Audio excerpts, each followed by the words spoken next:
Star delta starter is mostly used with the induction machine where we can tolerate 1 by root 3 times of the supply voltage. माने इस method को हम तब use कर पाएंगे starting method में जबकि इंडक्शन मशीन के लिए हम शुरुआत में वोल्टेज 1 बाय रूट 3 टाइम्स को मशीन को देने में केपेबल है उतने रिड्यूस टॉर्क के साथ काम चला सके।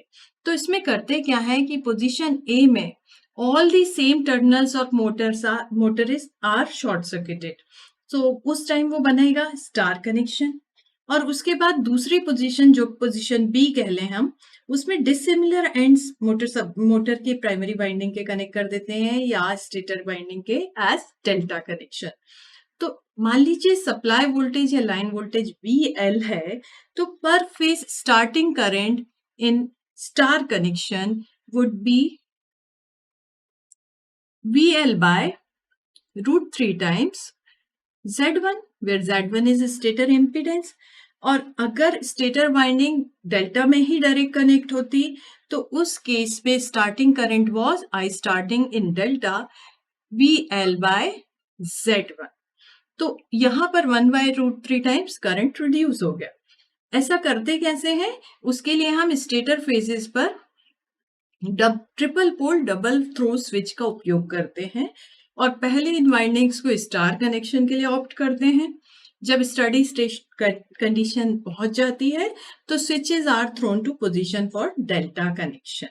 तो इस तरह से जो स्टार्टिंग लाइन करंट है that would be root 3 of VL by Z1 और इसको हम ऐसे भी बोल सकते हैं रूट 3 ऑफ I स्टार्टिंग जबकि ये डेल्टा के केस में होना चाहिए था और नहीं तो इसको हम I short circuit and delta.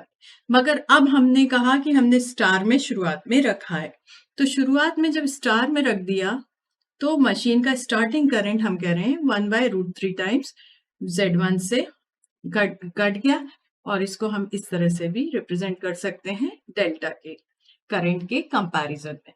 तो इस तरह से जब हम मशीन को ऑपरेट करते हैं कि शुरुआत में स्टार कनेक्शन स्पीड अप होने के बाद डेल्टा कनेक्शन तो करंट्स के रेशियो आप देखेंगे I starting with star delta starter comparison to direct online I starting with direct switching और डायरेक्ट ऑनलाइन।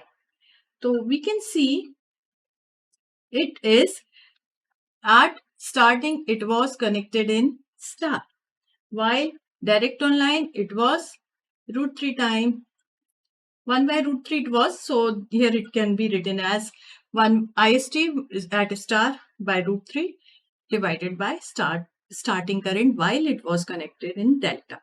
इन दोनों एक्सप्रेशंस को जब हम सब्स्टिट्यूट करते हैं what we obtain is 1 by root 3 times of VL by Z1 here divided by root 3 times of VL by Z1.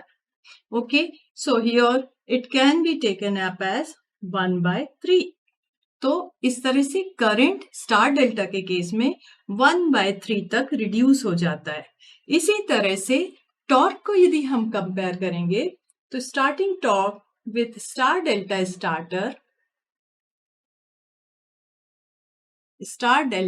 starter divided by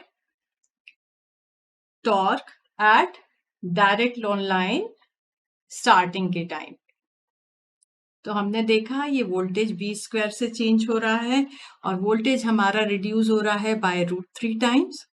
तो we can write it as this and VL square.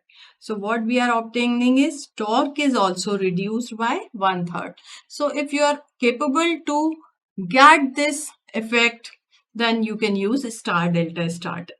So with star delta connection, you can see star connection के दौरान starting में stator force voltage is 1 by root 3 times line voltage और इसीलिए starting torque is 1 by 3 times of it.